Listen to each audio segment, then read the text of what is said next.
through the blinding, screaming heart of a Dakota blizzard, for abandoned sisters saw them, Comanche warriors, materializing like death itself from the swirling white.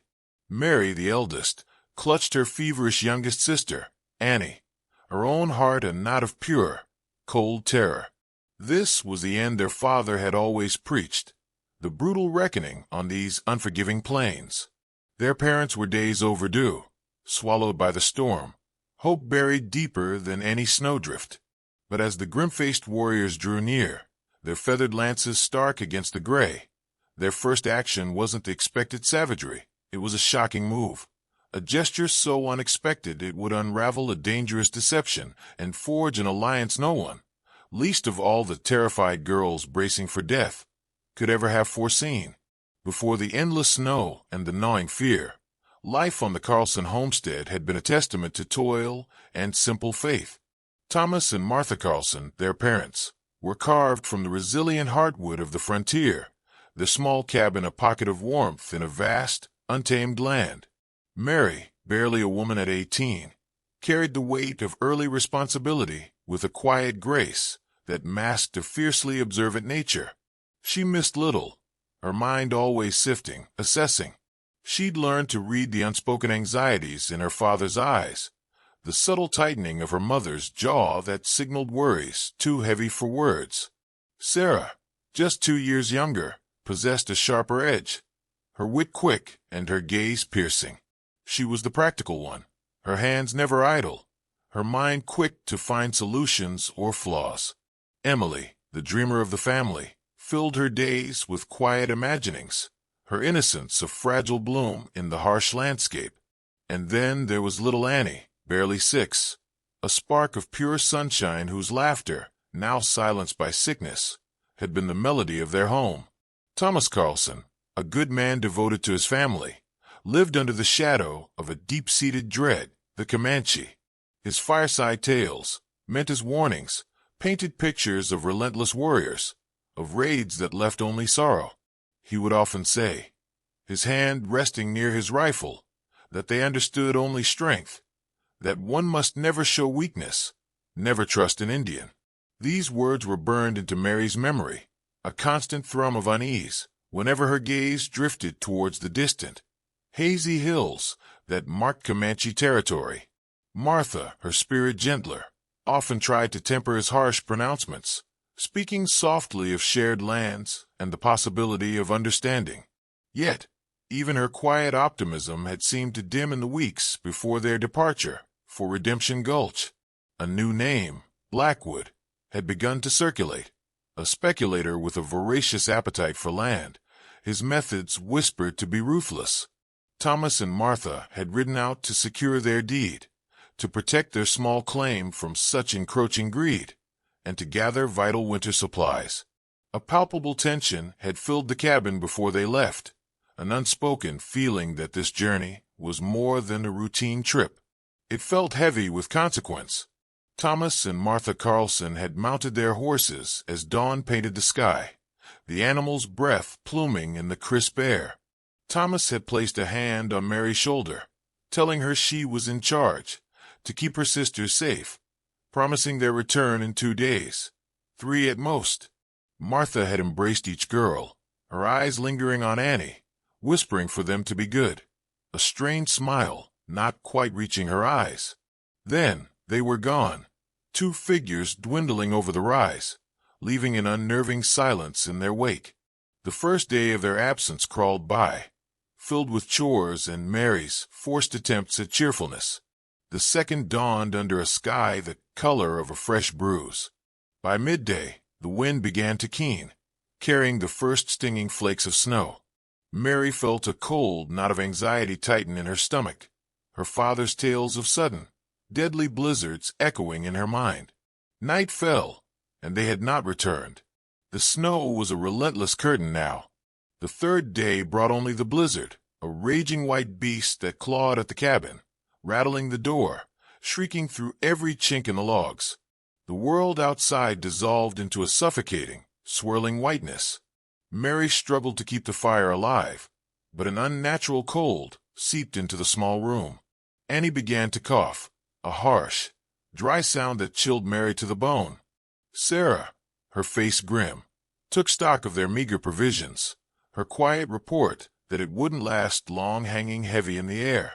Emily, subdued, scratched pictures of her parents returning under a bright sun onto a piece of slate, a stark, painful contrast to the howling fury outside. Days bled into a week, the storm a relentless tormentor. The wind never paused its mournful dirge. Snowdrifts climbed the cabin walls, sealing the windows, entombing them. The woodpile shrank with terrifying speed. Mary instituted strict rationing for fuel and food, a whisper of flour for watery gruel, a few carefully counted beans. Hunger became a constant, dull ache, a hollow companion. Annie's cough deepened, and a dangerous flush stained her pale cheeks. Hope, once a resilient flicker, was now a fragile, guttering flame, threatened by the storm's icy breath. The terrible certainty that their parents were not coming began to solidify in Mary's heart, as cold and unyielding as the frozen earth beneath the snow. The blizzard held them captive in its frozen fist, an unyielding siege upon their small sanctuary. Snow, sculpted by the merciless wind into monstrous shapes, climbed the rough-hewn walls, transforming their home into a silent, frigid crypt. The single window was an opaque white square, a constant reminder of their isolation, of being buried alive. Mary, her face a pale mask of exhaustion, moved with a deliberate calm she fought to maintain. She measured out their dwindling supplies with the care of a desperate alchemist, trying to stretch moments into days. Her own stomach twisted with a persistent, gnawing emptiness, an ache she steadfastly ignored, her focus solely on her sisters. Sarah, her usual bright spark dimmed by the oppressive weight of their situation, watched Mary with shadowed, knowing eyes. She noted the almost imperceptible tremor in Mary's hands as she carefully banked the fire each night, trying to conserve every last twig. She saw how Mary's already small portions of food grew even smaller. Emily, usually a fount of stories, now sat for hours by the feeble fire, her small face pinched with an anxiety too large for her years, tracing listless patterns in the soot on the hearth. Little Annie's failing health was a constant, piercing dread. Her fever raged, and her tiny, frail body was racked by coughing spells that stole her breath and left her limp with exhaustion. Mary cradled her for hours, humming the lullabies their mother used to sing, the melodies thin and fragile against the storm's roar. The only sounds from the world beyond their walls were the ceaseless, violent shriek of the wind and, more terrifying still, the occasional distant, mournful howl of wolves, drawn by the scent of despair, or perhaps just as trapped and desperate as they. Each cry sent a fresh wave of cold fear through Mary. Her gaze would invariably drift to the corner where her father's heavy Winchester rifle leaned. Its cold, blued steel was a grim testament to the dangers her father had anticipated, dangers that now seemed to be closing in from every direction. She had checked its load more than once, her fingers clumsy with the unfamiliar weight.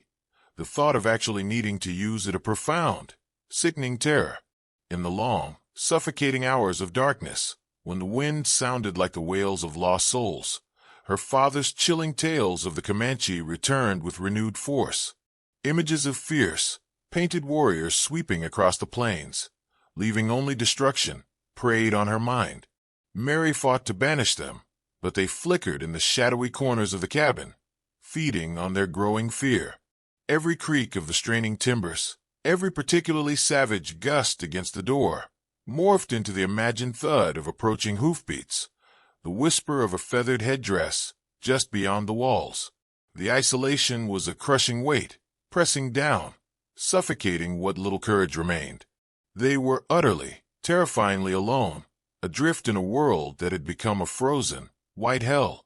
Mary knew, with a stark, brutal clarity, that if rescue didn't arrive soon, their chances were fading with every snowflake, with every rasping breath Annie took. The fire was now a pathetic huddle of embers, casting long, dancing shadows that turned familiar objects into monstrous shapes. It offered little comfort against the insidious cold that had seeped into their very bones. Their world had contracted to this single, frigid room, the air thick with the smell of stale wood smoke and the faint, sweetish scent of Annie's fever. The child lay on a makeshift bed of blankets, her breathing alarmingly shallow, her small face waxy and pale beneath the fever's unnatural flush. Each faint exhale was like a nail driven into Mary's heart. She had exhausted her repertoire of remedies, cool cloths, sips of water, whispered promises of spring, but the fever clung to Annie with malevolent tenacity. Desperation was no longer a creeping dread but a palpable entity in the room, cold and sharp. Mary faced the chilling truth. They were losing. The storm, starvation, sickness. One of them would claim Annie, and then, inexorably, the others. A spark of defiance, a raw refusal to simply surrender, flickered within Mary. They had to see outside. Perhaps the storm was finally breaking. Perhaps there was a sign, any sign at all. Bundling herself and Sarah in every tattered scrap of wool and quilt they possessed, they fought the cabin door open against a newly drifted bank of snow. A blast of wind, laden with fine, stinging ice crystals, assaulted them. The porch was a deep hollow carved into a colossal drift, the roof above groaning ominously under an impossible weight of snow. They stood blinking against the painful white glare, the wind tearing at them, whipping their hair across their faces. The world was a churning, featureless ocean of white. The blizzard still raged, though perhaps, Mary thought with a flicker of false hope, with a fraction less ferocity. It was Sarah who spotted them. Her mittened hand shot out, her fingers digging into Mary's arm like talons, her voice a strangled whisper as she pointed. Mary looked. Through a momentary, cruel parting in the swirling snow devils that danced across the desolate landscape, they emerged. Not rescuers, not the answer to Mary's desperate, silent prayers. A line of dark, mounted figures, materializing like vengeful spirits from the white chaos. Their forms were indistinct at first, blurred by the driving snow, but as they drew inexorably closer, details sharpened into terrifying focus. Lean, wiry ponies, picking their way through the deep drifts with an uncanny sureness. Riders, cloaked in dark furs and blankets, their faces shadowed, but the cold gleam of metal, a rifle barrel, the cruel head of a lance, was unmistakable. Feathers, stark and ominous against the bruised gray sky, adorned a warrior's braided hair. Comanche. A dread colder than the wind itself seized Mary, her breath catching in her throat. Every horror story her father had recounted, every nightmare that had ever stalked her sleep, coalesced into this single, devastating moment. This was it. The end. No escape. No possibility of mercy. They were trapped, exposed. 2 girls and 2 sick, helpless children, facing what could only be a war party. Sarah stood frozen beside her, her eyes wide with a terror that perfectly mirrored Mary's own. They had braced for the worst, and the worst, it now seemed, had just ridden out of the very heart of the storm to claim them. The Comanche warriors advanced with a silent, terrifying purpose, their ponies navigating the treacherous, snow-choked terrain with an almost preternatural grace. The distance between them and the 2 girls, frozen on the porch, shrank with alarming speed. Mary's mind was a maelstrom of her father's warnings, the images he'd painted of savage fury, and the stark, brutal reality unfolding before her. She could feel Sarah's body trembling violently beside her, could hear Emily's small, terrified whimper from within the dubious shelter of the cabin. Annie's labored, shallow breathing seemed to echo the frantic, suffocating rhythm of her own heart. This was the moment she had feared above all others, the ultimate test of her strength, and she felt utterly, hopelessly unprepared. The lead rider, a man whose very posture radiated a raw, indomitable authority, reined in his pony a mere dozen paces from the porch.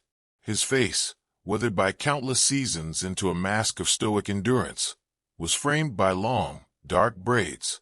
His eyes, like chips of polished obsidian, seemed to pierce through Mary, assessing her fear, her desperation, her very soul.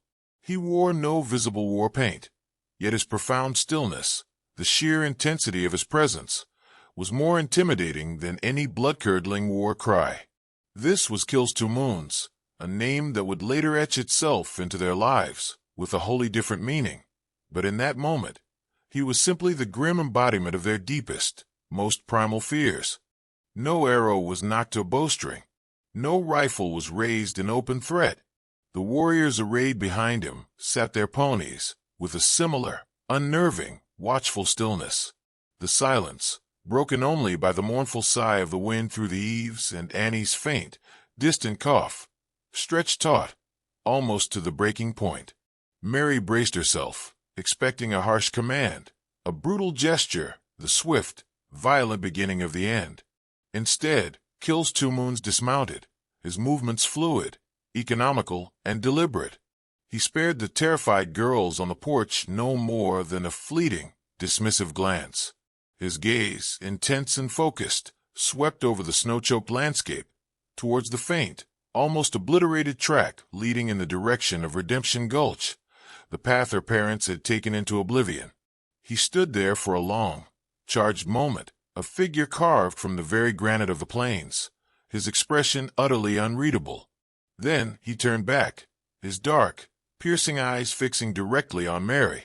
She flinched involuntarily, her muscles coiling, ready for an impact that didn't come.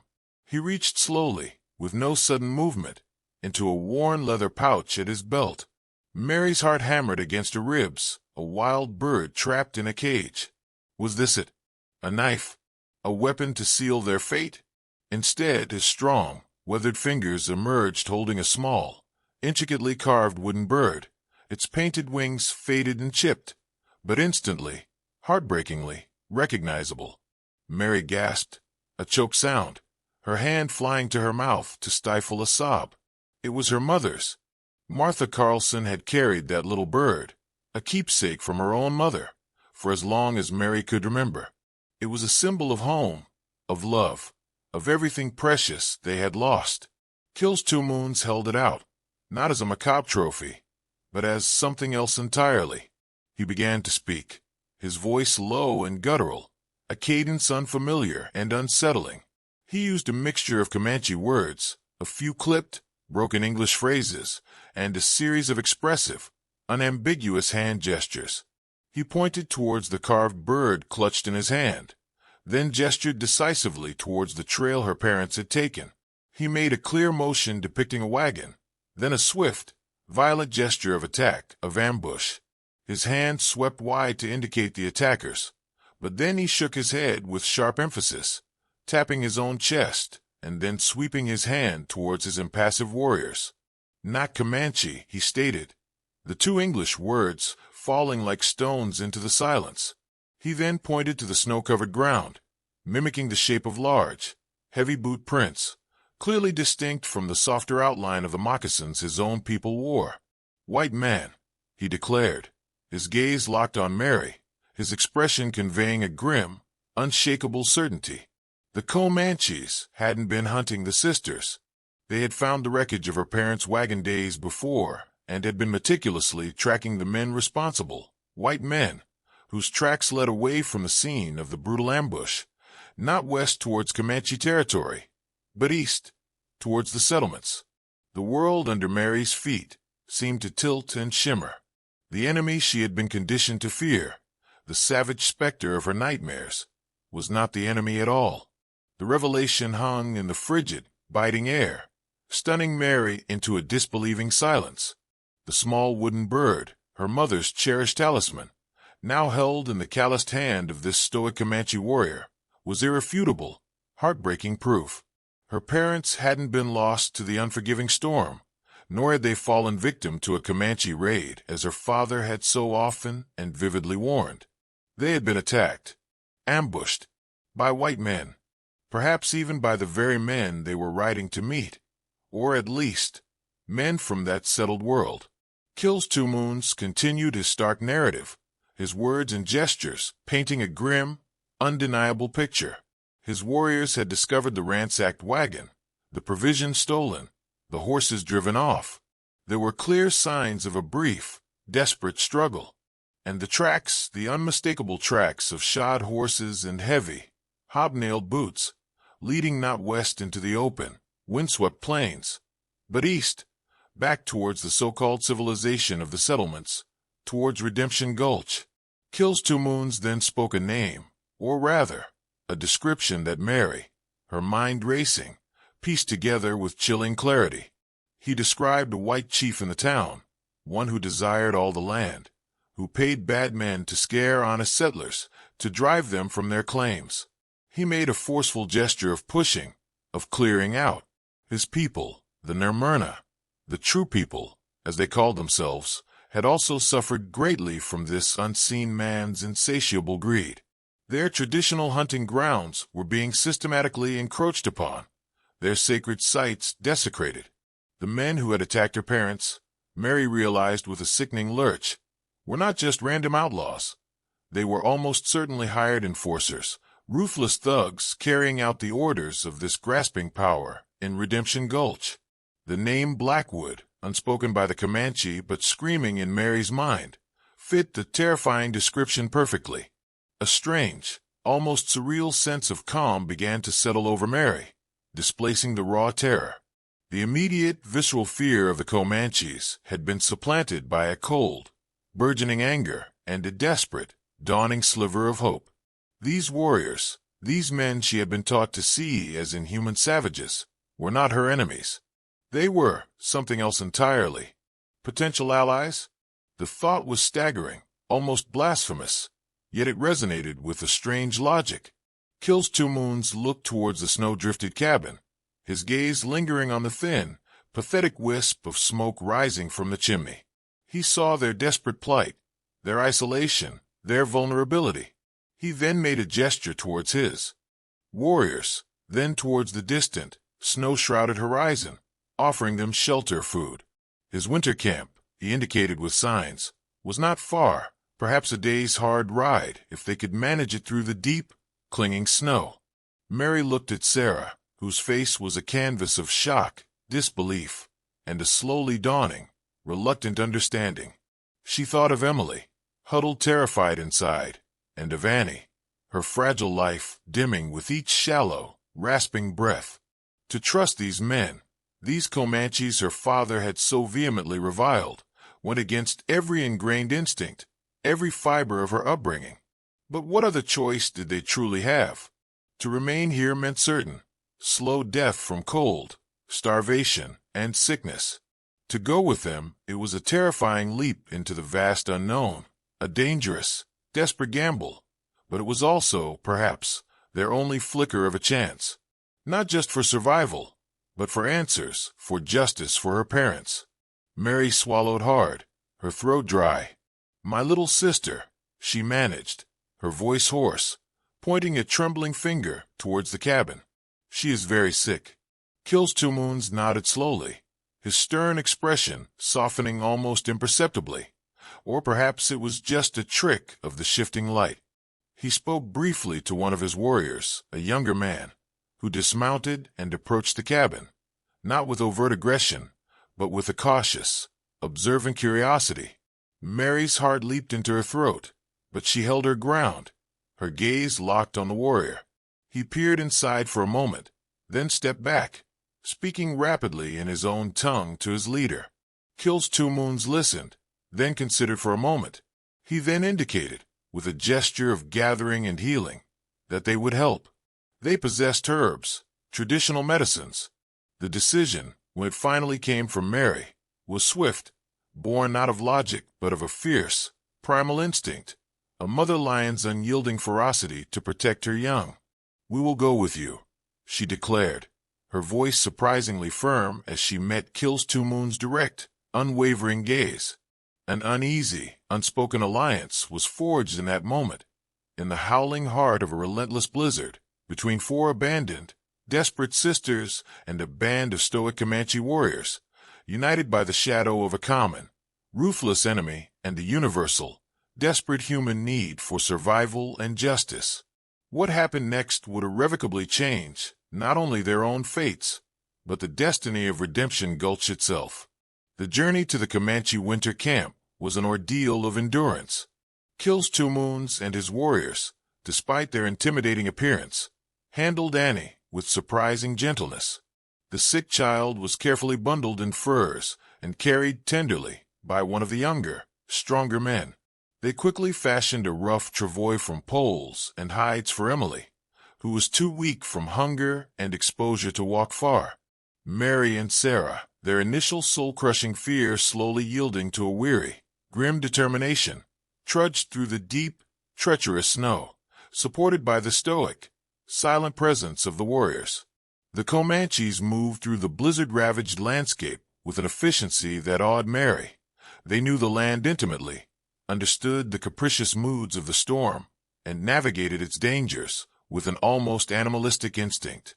The camp, when they finally reached it, was a collection of sturdy, conical teepees, nestled in a deep, sheltered ravine, smoke rising from their peaks in thin, welcoming plumes against the gray sky. The unexpected warmth inside the teepee they were given, the rich, savory smell of roasting meat, the unexpectedly concerned glances from the Comanche women who immediately set about tending to Annie with surprising tenderness and skill, all began to chip away at the thick layers of ingrained prejudice Mary had carried for so long. Kills 2 Moons, communicating through a warrior who possessed a more extensive, if still broken, command of English, questioned Mary carefully and patiently about her parents. He asked about their intended business in Redemption Gulch, about the man named Blackwood. Mary, her voice gaining strength and conviction as she spoke, told him everything she knew, of her parents' fierce determination to hold onto their land, of the unsettling rumors surrounding Blackwood's ruthless tactics. Sarah, her observant nature reasserting itself, now that the immediate threat had passed, added crucial details about unfamiliar, rough-looking strangers she had seen lurking near their valley in the weeks before her parents left, men who bore the unmistakable stamp of hired guns rather than honest settlers. The scattered pieces of the puzzle began to fit together into a sinister whole.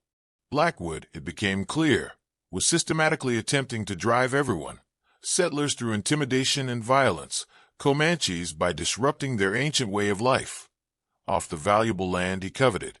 He aimed to claim vast swathes of territory for himself once it was, in his mind, empty. The brutal attack on the Carlsons was not an isolated incident of random savagery, but a calculated part of a larger, more nefarious plan. Kills 2 Moons listened intently, his dark eyes narrowed in thought. His own band had suffered unexplained losses recently. Winter stores mysteriously set ablaze, their hunting parties harassed by unseen marksmen. He recognized a pattern, and in the plight of these white girls, he saw not only a chance to offer aid, but also an opportunity to strike back at a common, destructive enemy. A plan began to form, forged in the quiet intensity of the teepee. Kills 2 Moons, with a small, hand-picked band of his most trusted warriors, would ride to Redemption Gulch. Mary, her resolve now hardened into something akin to cold steel, insisted on accompanying them. She knew Blackwood by sight. She could identify him. Sarah, though still weak from their ordeal, her eyes burning with a fierce, protective loyalty, also demanded to go. Her sharp memory for details and her knowledge of the area around their homestead potentially vital. Kills 2 Moons, after a moment of silent, thoughtful hesitation, agreed. He saw the unyielding fire in their eyes, the resilient spirit that had somehow kept them alive through the blizzard's fury. Emily and Annie, now under the watchful care of the Comanche women, would remain safe in the camp. The ride to Redemption Gulch was a tense, silent affair. Mary and Sarah, mounted on sturdy ponies provided by the Comanches, rode amidst the grim-faced warriors, a strange, almost surreal procession that would have undoubtedly terrified any unsuspecting onlooker. As they neared the raw, untidy cluster of clapboard buildings that constituted the town, huddled defensively against the snow-swept plains, Kills 2 Moons sent scouts ahead with his customary caution. They returned swiftly with intelligence. Blackwood was in the town's only saloon, carousing loudly with a group of rough-looking, heavily armed men, unmistakably his enforcers. The confrontation was not the wild, chaotic shootout Mary might have imagined. It was something far more unnerving, at least for Alistair Blackwood. Kills 2 moons, flanked by 2 of his most imposing warriors, with Mary and Sarah walking steadfastly, and with grim determination beside him, pushed open the swinging doors and entered the smoky, raucous saloon. Conversation and laughter died instantly, replaced by a sudden, shocked silence. Every eye in the crowded room turned to the stoic, formidable Comanches and the 2 pale, trail-worn, yet fiercely resolute young women who accompanied them. Blackwood, a portly, florid-faced man with small, avaricious eyes, was seated at a prominent table, a half-empty bottle of whiskey before him. His face visibly paled when he saw the intruders. Blackwood struggled to his feet, his hand instinctively dropping to the butt of the pistol holstered at his belt, his voice a blustering attempt at authority as he demanded what the meaning of this intrusion was. Kills 2 moons did not deign to reply. He simply looked at Blackwood with an expression of cold, profound contempt. It was Mary who spoke, her voice, though quiet, cutting through the tense silence with surprising clarity and strength. "Mr. Blackwood," she said, her gaze unwavering, her chin held high, "we have come about our parents, Thomas and Martha Carlson." She then held up the small, carved wooden bird, its presence in this den of thieves a stark accusation, and she added about this. Blackwood's shifty eyes flickered to the bird, then to the grim, unyielding faces of the Comanches. He began to stammer a denial, a web of lies already forming on his lips, but Mary pressed on, her words falling like hammer blows, recounting the details of the ambush, describing the distinctive boot prints found at the scene, the stolen goods. Sarah, her voice sharp and certain, pointed directly to 2 of the hard-faced men at Blackwood's table, stating that their horses, she had seen horses, just like theirs skulking near their land days before her parents left. The accused men shifted uncomfortably, their eyes darting nervously, avoiding the collective gaze of the saloon. Then Kills 2 moons spoke, his English sparse, but his meaning delivered with powerful, unmistakable force. He spoke of the tracks his warriors had followed, of the lies that had been spun, of the dishonorable, cowardly attack on an unarmed man and woman. He spoke, too, of Blackwood's men causing trouble for his own people, disturbing their peace. The saloon remained utterly silent, the townsfolk hanging on every word. Many among them harbored their own deep-seated suspicions about Blackwood, their own bitter tales of his underhanded dealings, his relentless pressure tactics. Gradually, one by one, other settlers, emboldened by the unexpected arrival of the Comanches and the raw courage of Mary Carlson, began to find their own voices. A storekeeper spoke of credit unfairly called in, a rancher of fences mysteriously cut. The tide of public opinion, so long suppressed by fear, turned against Blackwood with the sudden, unstoppable force of a flash flood. His enforcers, seeing their master exposed and their own positions untenable, began to slink towards the door or found themselves suddenly surrounded by grim-faced, angry townsmen. Blackwood, his face a mask of apoplectic fury and dawning terror, was trapped. Frontier justice, rough and swift, was about to be served. The downfall of Alistair Blackwood was as swift as it was absolute. Faced with Mary's irrefutable testimony, the damning physical evidence presented by Kills 2 moons, and the sudden, explosive courage of the very townsfolk he had long bullied and intimidated, his arrogant bluster utterly collapsed. His paid thugs, sensing the dramatic shift in power, either scattered like rats deserting a sinking ship or were quickly and unceremoniously subdued by the newly emboldened citizens of Redemption Gulch, who seemed eager to purge their town of his corrupting, avaricious influence. Blackwood himself was seized, his loud cries of outrage and his desperate, empty threats falling on deaf ears. He would face whatever rough justice the frontier could hastily assemble, likely a swift trial and a long, harsh reckoning for his crimes. More importantly, and more urgently for Mary and Sarah, vital information regarding the fate of their parents finally came to light. One of Blackwood's captured enforcers, his bravado gone, now desperate for leniency, confessed under pressure that Thomas and Martha Carlson hadn't been killed outright, as was first feared. They had been badly beaten, robbed, and callously left for dead in a remote, snow-filled gully miles from their wrecked wagon. Kills 2 moons, his expression unreadable, but his actions characteristically decisive, immediately dispatched 2 of his most skilled warriors, with the now contrite and terrified thug reluctantly serving as their guide. A fragile, almost unbearable hope surged in Mary's bruised heart. Hours later, as a pale, hesitant dawn began to break over the vast, snow-covered plains, casting long, eerie shadows, the warriors returned. And with them, carried carefully on makeshift litters, were Thomas and Martha Carlson. They were alive, battered, frostbitten, perilously weak, but undeniably alive. An old, reclusive trapper, whose hidden cabin was nestled deep in the woods and who was known and trusted by the Comanches, had stumbled upon them by chance. He had taken them in, sharing his own meager supplies, his care just enough to keep them from succumbing entirely to the brutal elements. The reunion that followed was a raw, unfiltered outpouring of tears, relief, and profound gratitude, an emotional torrent that transcended the barriers of language and culture. The Carlson family, with Emily and a slowly recovering Annie joyfully retrieved from the Comanche winter camp, spent many weeks recuperating in Redemption Gulch.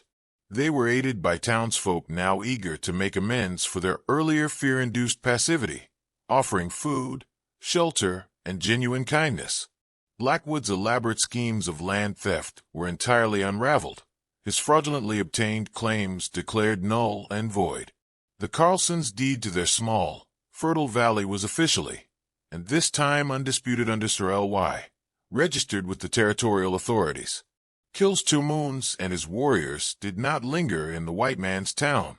Once they were satisfied that the Carlsons were safe and that a measure of justice had taken its course, they prepared to depart. There were no grand pronouncements, no sentimental, drawn-out farewells. Kills 2 Moons met Thomas Carlson's gaze, a silent, profound acknowledgment passing between 2 men from vastly different worlds, men who had, against all odds, found common ground in the face of a shared, despicable enemy.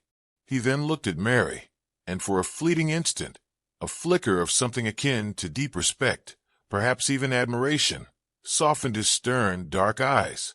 Then, with a subtle gesture, he turned his pony and led his band back towards their own ancestral lands, disappearing as quietly and enigmatically into the vastness of the prairie as they had first appeared out of the heart of the blizzard.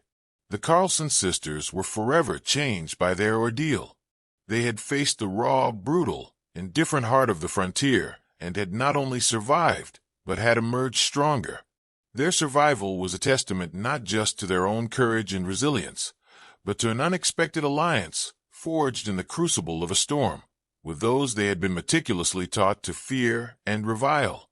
The deep-seated fear of the Comanche, so carefully ingrained by their father's oft-repeated warnings, was replaced by a complex, nuanced tapestry of gratitude, wary respect, and a dawning understanding. The world, Mary now knew, was not simply black and white, its enemies and friends clearly and irrevocably defined. They had learned the hard lesson that savagery could often wear a civilized suit and polished boots, and that true honor, courage, and compassion could be found in the most unexpected of faces, under the most unlikely of circumstances. Their small, once terrifying cabin, when they finally returned to it, became not a reminder of their fear, but a symbol of their enduring resilience. The prairie wind still howled its lonely song across the plains. The winters were still harsh and unforgiving, but the Carlson family, stronger, wiser, and irrevocably bound together, knew they could face whatever came their way. For they had learned that even in the deepest, most terrifying blizzard, a single shocking move, an unexpected hand of help, could change everything, revealing that the human spirit, in its myriad, surprising, and often hidden forms, was truly the most formidable and enduring force on the long and dusty trail.